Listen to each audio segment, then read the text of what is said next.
बच्चों, कैसे हो? पढ़ाई शुरू है। तो हमारा चैप्टर चालू था बच्चों, chapter 4 science 1 10 standard effects of current electricity, मतलब इफेक्ट्स ऑफ इलेक्ट्रिक करंट। ठीक है बच्चों, तो हमारा उसमें टॉपिक जो चालू है आज वो है इलेक्ट्रोमैग्नेटिक इंडक्शन। इसके जस्ट पहले हमने जो टॉपिक पढ़ा बच्चों वो पढ़ा हमने डीसी मोटर। सही है, डीसी मोटर हमने देखा कि किस तरीके से वर्क करती है, क्या उसका कंस्ट्रक्शन है, क्या प्रिंसिपल है और उसके यूजेस क्या है और एप्लीकेशन क्या है, वो भी हमने देख लिए। आज हम देखने वाले हैं इलेक्ट्रोमैग्नेटिक इंडक्शन। अब ये इलेक्ट्रोमैग्नेटिक इंडक्शन क्या है बच्चों? तो इलेक्ट्रोमैग्नेटिक इंडक्शन ऐसी चीज है कि उसके सिवा आज आपके टाइम में आप जी नहीं सकते। ठीक है, क्यों? मैं ऐसा क्यों बोल रहा हूँ कि आज आपका जो टाइम चालू है इसमें आप जी नहीं सकेंगे। क्यों? क्योंकि आजकल बेसिक चीज हो चुकी है बच्चों इलेक्ट्रिसिटी। इलेक्ट्रिसिटी ना हो तो अभी ये मोबाइल आप देख नहीं सकते, मैं वीडियो नहीं बना सकता और आजू बाजू में जो लाइट्स है वो भी नहीं चला सकते, ये डिजिटल बोर्ड तक नहीं चलेगा। ठीक है, साथ ही में आजकल तो गाड़ियां भी इलेक्ट्रिक आ रही, बस भी इलेक्ट्रिक आ रही। सही है, तो ये सारी चीजें इलेक्ट्रिसिटी में चलने वाली बंद हो जाएगी। क्योंकि इलेक्ट्रिकल एनर्जी का शॉर्टेज हो जाएगा, मतलब करंट इलेक्ट्रिसिटी का शॉर्टेज हो जाएगा। समझ गए? तो इसीलिए इलेक्ट्रिसिटी बहुत ही इंपॉर्टेंट है। तो उस चीज का जो पूरा श्रेय जाता है वो जाता है सर माइकल फैराडे को। मैं सीधा फैराडे लिखता। ठीक है, तो देखो ये जो थे ये बहुत ही ग्रेट साइंटिस्ट थे। ठीक है, ये इतने महान थे कि इन्होंने कोई भी ऑफिशियल डिग्री के बिना उसके बिना ही ये खोज कर डाली इलेक्ट्रोमैग्नेटिक इंडक्शन। मतलब करंट बनता है जब किसी मूविंग कॉइल के, अगर कोई कॉइल है, ठीक है, अगर कोई कॉइल है जिसमें करंट फ्लो हो रहा है और उसके आजू बाजू में कोई भी अगर हम ऐसी कॉइल लेके जा रहे हैं जिसमें कोई करंट नहीं है, कुछ नहीं है, सिर्फ ऐसे ही पड़ी हुई है, तो अगर उसको हम उसके आजू बाजू में लेके जाए, या तो वो कॉइल घूमनी चाहिए उसके आजू बाजू जिसमें करंट बह रहा है, या बिना करंट वाली कॉइल करंट वाले के आजू बाजू घूमनी चाहिए। अगर दोनों में से एक भी एक दूसरे के आजू बाजू मूवमेंट करते हैं तो करंट बनता है। तो ये करंट कैसे बनेगा? अब करंट बनने के लिए कोई डिवाइस होना चाहिए करंट गिनने के लिए कि भाई करंट बन रहा है, ये प्रूफ होना चाहिए अपने पास। ठीक है, तो सबसे पहले क्या हुआ बच्चों, इलेक्ट्रोमैग्नेटिक इंडक्शन जो है इसमें मैं आपको पहले बेसिक प्रिंसिपल समझाऊंगा। ठीक है, उसके बाद धीरे धीरे हम पहुंचेंगे इस Faraday's law of electromagnetic induction, मतलब फैराडेज लॉ ऑफ इंडक्शन जिसे हम सिंपली बोलते हैं, उस पर हम जाएंगे। लेकिन उससे पहले मैं आपको सारी चीजें समझा दूंगा जिससे कि वो लॉ समझने में आपको आसानी हो। ठीक है, तो सबसे पहले इलेक्ट्रोमैग्नेटिक इंडक्शन का लॉ पढ़ने से पहले इतना याद रख लो कि जनरेटर के लिए मेनली यूज होता है। इसके लिए जनरेटर, ठीक है, जनरेटर जो क्या करता है इलेक्ट्रिकल एनर्जी को, इलेक्ट्रिकल बोलो, मैकेनिकल एनर्जी को इलेक्ट्रिकल एनर्जी में कन्वर्ट करता है। एक मिनट, मैकेनिकल एनर्जी को इलेक्ट्रिकल एनर्जी में कन्वर्ट करते हैं। किस एनर्जी में? इलेक्ट्रिकल। ठीक है, ये जनरेटर का काम है और इसके लिए ही इलेक्ट्रोमैग्नेटिक इंडक्शन ये सबसे इंपॉर्टेंट है, क्योंकि अगर ये चीज ना होती तो जनरेटर आज काम ना कर सकता। ठीक है, समझ गए?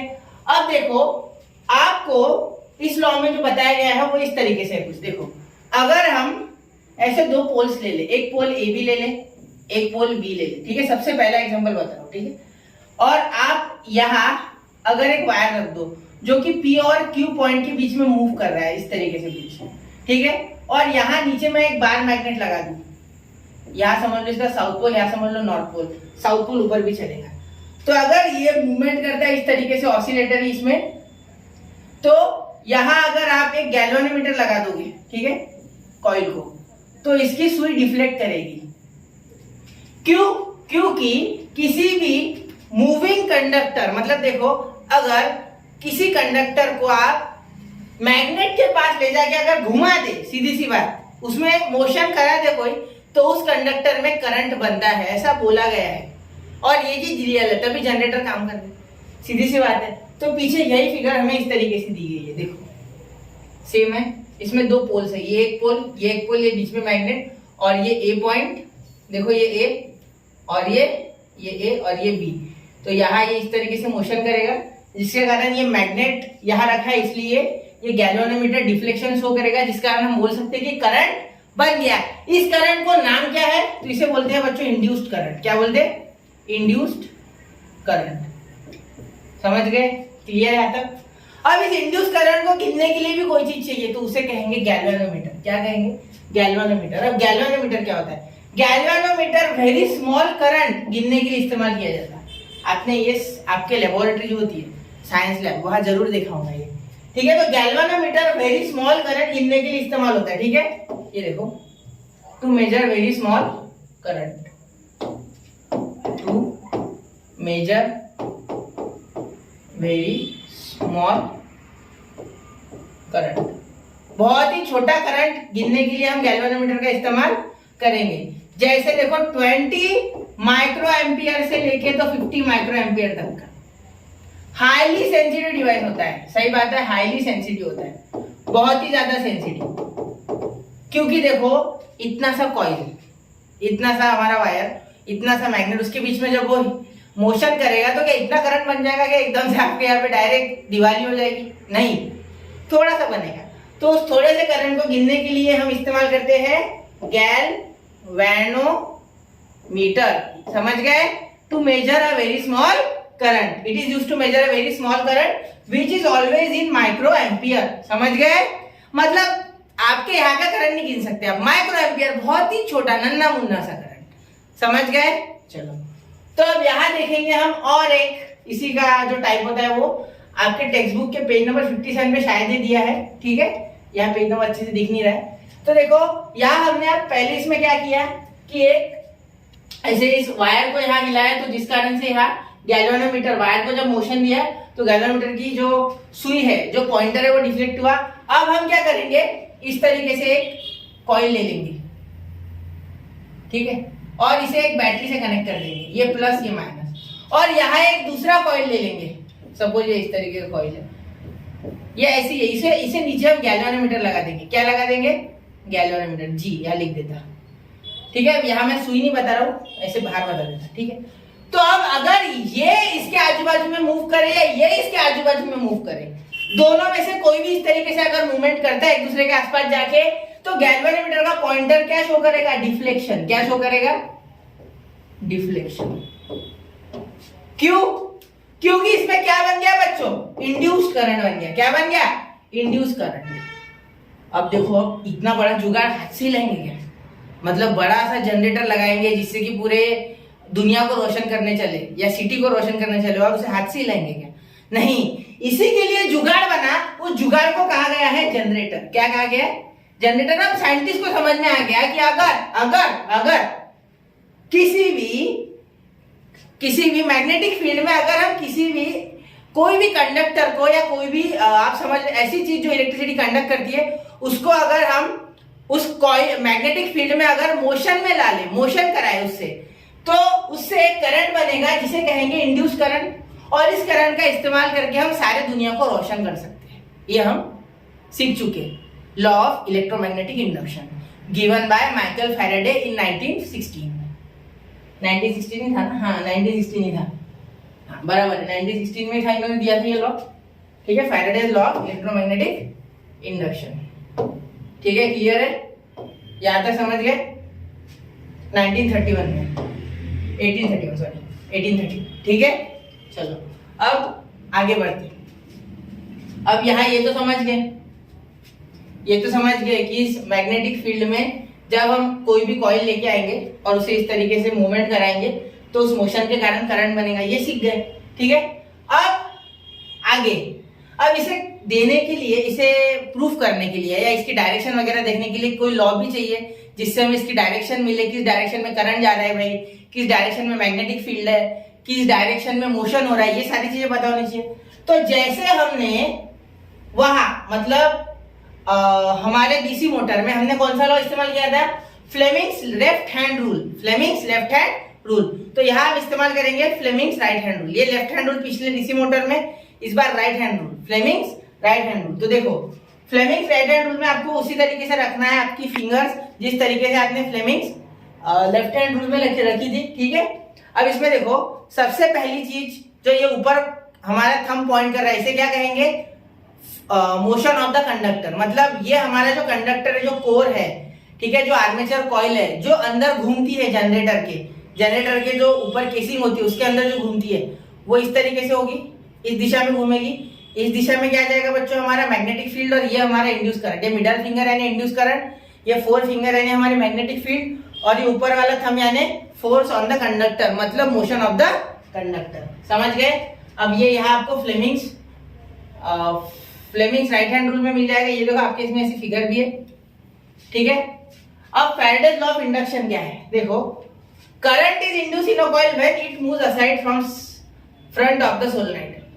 ठीक है, इस एक्सपेरिमेंट से हमें समझ गया कि इंड्यूस करंट प्रोड्यूस होता है जब किसी मैग्नेटिक फील्ड के अलोंग कोई कंडक्टर प्लेस किया जाता है और उसमें मोशन होता है या वो मूव होता है। समझ गए? तो यही है ये law of electromagnetic induction. The current is produce in the coil is called induce current. क्या कहा है इसे? Induce current. समझ गए? यहां तक क्लियर है? फ्लेमिंग्स राइट हैंड रूल समझ गए? जैसे फ्लेमिंग्स लेफ्ट हैंड रूल था सेम उसी तरीके से, सिर्फ याद रखना कि यहाँ मोशन ऑफ द कंडक्टर, ये थंब, यहाँ मैग्नेटिक फील्ड और ये इंड्यूस करंट। वहां सिर्फ करंट कहा गया था, यहाँ कहा हमने इंड्यूस करंट, क्योंकि ये बना हुआ करंट है। जनरेटर करंट बनाता है, मोटर करंट खाती है। Motor converts electrical energy to mechanical energy and here the generator converts mechanical energy to electrical energy. समझ गए? अब देखते आगे वर्किंग। ठीक है, अब alternating current and direct current दिया गया है पहले। ठीक है, अब अल्टरनेटिंग करंट वो होता है बच्चों जो इस तरीके से साइकिल्स में जाता है। देखो 1 2 3 4 ऐसी बहुत सारी साइकिल्स, ठीक है, इस तरीके से जाता है। ये हो गई पॉजिटिव साइकिल, ये होगी नेगेटिव साइकिल, ये पॉजिटिव है नेगेटिव, ये पॉजिटिव है नेगेटिव, ये पॉजिटिव, ये भी नेगेटिव। ठीक है, अब ये एसी करंट हो गया। एसी को कहा जाता है, ज्यादा इंफॉर्मेशन नहीं है हमें इसके बारे में, थोड़ा बहुत ही पढ़ना है। अल्टरनेटिंग करंट बहुत ऐसे ऊपर का सरफेस का नॉलेज दिया हुआ है। ठीक है, अकॉर्डिंग टू द सिलेबस मुझे भी बाइंडिंग से मैं भी आपको ज्यादा नहीं बता सकता, जितना जरूरी उतना बताऊंगा, क्योंकि आगे क्लासेस में भी हमें कुछ पढ़ना है।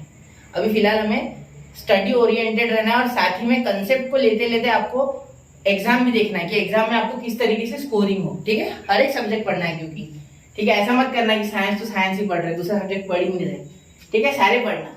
अब देखो अल्टरनेटिंग करंट, एसी अल्टरनेटिंग यानी आप समझ गए, अल्टरनेट एक चीज दूसरी, अल्टरनेट यानी ऐसे, मतलब आप समझ सकते हैं एक को छोड़ के दूसरा, एक को छोड़ के दूसरा, ऐसा अल्टरनेट होता है। ठीक है, तो देखो पहले पॉजिटिव फिर नेगेटिव, पहले पॉजिटिव फिर नेगेटिव, पहले पॉजिटिव फिर नेगेटिव, पहले पॉजिटिव फिर नेगेटिव, इस तरीके से साइकिल्स में करंट चलता है। ठीक है, पहले पॉजिटिव साइकिल फिर नेगेटिव साइकिल, पहले पॉजिटिव साइकिल फिर नेगेटिव साइकिल, एक पॉजिटिव और एक नेगेटिव, ये मिला के 1 कंप्लीट साइकिल बनती है। देखो ये हो गई हमारी 1 कंप्लीट साइकिल। ठीक है, समझ गए? ये हो गए आपकी 1 कंप्लीट साइकिल। अब अल्टरनेटिंग करंट के फायदे क्या है? पहले डीसी करंट देख लेते, फिर देखते अल्टरनेटिंग करंट के फायदे। थोड़ा सा समझाने के लिए आसान जाएगा आपको, एक बार आप ग्राफ में थोड़ा बहुत भी। ठीक है, देखते हैं। ठीक है, अब डीसी करंट देखते हैं। अब देखो डीसी करंट,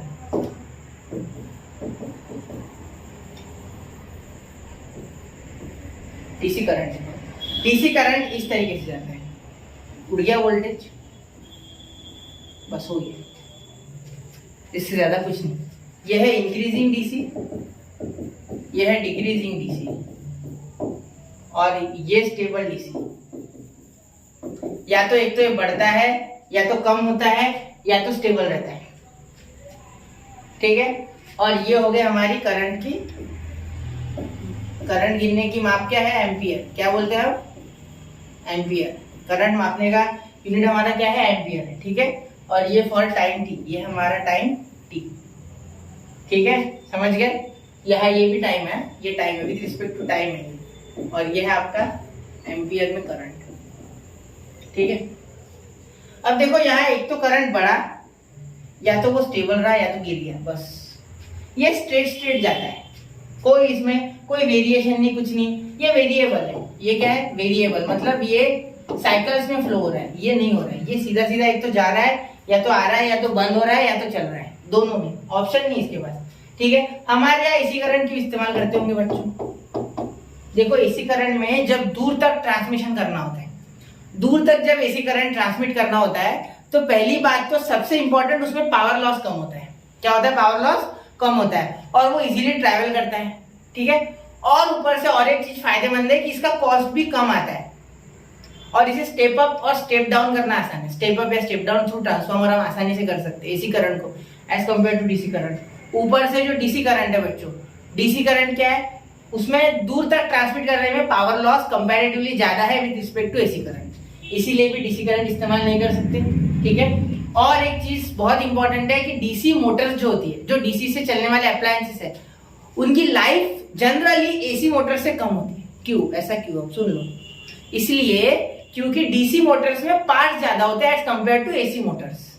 ये सही बात है, ठीक है। क्यों? क्योंकि उनमें थोड़ा कॉम्प्लिकेटेड सर्किट बोल सकते हो आप अंदर का, या कॉम्प्लिकेटेड डिजाइन होता है, जिस कारण मेंटेनेंस भी ज्यादा होता है। और डीसी मोटर्स का जो लाइफ है वो भी कम है, एसी मोटर्स का लाइफ बहुत ज्यादा है उसके कंपैरिजन में।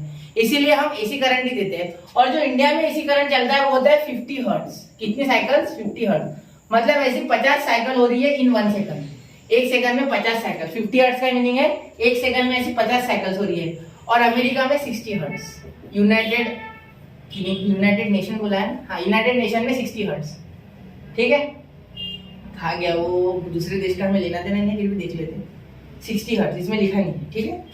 इंडिया में 50 हर्ट्ज और यूनाइटेड नेशन में 60 हर्ट्ज की साइकिल होती है, ठीक है, समझ गए। अब एसी करंट और डीसी करंट का समझ गए क्या है, ठीक है। अब देखो, अब इलेक्ट्रिक जनरेटर, ठीक है, और इसके बिहेवियर को कहते हैं बच्चों ऐसे साइनोसाइडल, ठीक है, ऐसा बोल सकते हैं, सिनोसाइडल भी बोल सकते हैं, आपके मन से हो, ठीक है। यहाँ आपके इसमें शब्द था इसलिए मैंने आपको बता दिया। देखो, ये कभी अगर एग्जाम में आ जाए आपको ये क्या बोलते हैं इसे, फिल इन द ब्लैंक्स अगर आ गई तो यहाँ ये लिख देना, ठीक है, समझ गए, क्लियर। कोई इश्यू आया था एक बार देख लो, एसी करंट डीसी करंट में क्या होता है, ठीक है। देखो ये भी टिक मार्क कर लो आपके इसमें, ठीक है, और ये भी as the magnet again the current changing and the magnetic direction after equal interval of time which is called alternating current, ठीक है। डीसी करंट स्ट्रेट फ्लो होता है, एसी करंट डायरेक्शन भी चेंज करता है, ठीक है, समझ गए। कुछ changing in magnitude and direction मतलब साथ ही साथ मैग्नीट्यूड भी चेंज होता है, साथ ही साथ डायरेक्शन भी चेंज होता है, पॉजिटिव से नेगेटिव में फ्लो करता है, ठीक है। अब देखो इलेक्ट्रिक जनरेटर, अब ये इलेक्ट्रिक जनरेटर क्या है। अब इलेक्ट्रिक जनरेटर वो चीज है बच्चों जो मैकेनिकल एनर्जी को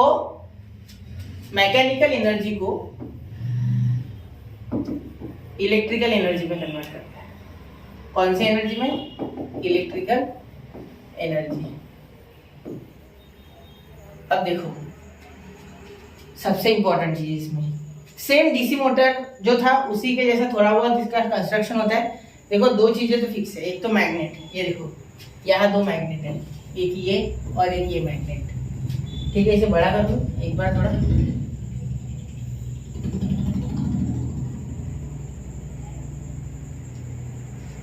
एक मिनट,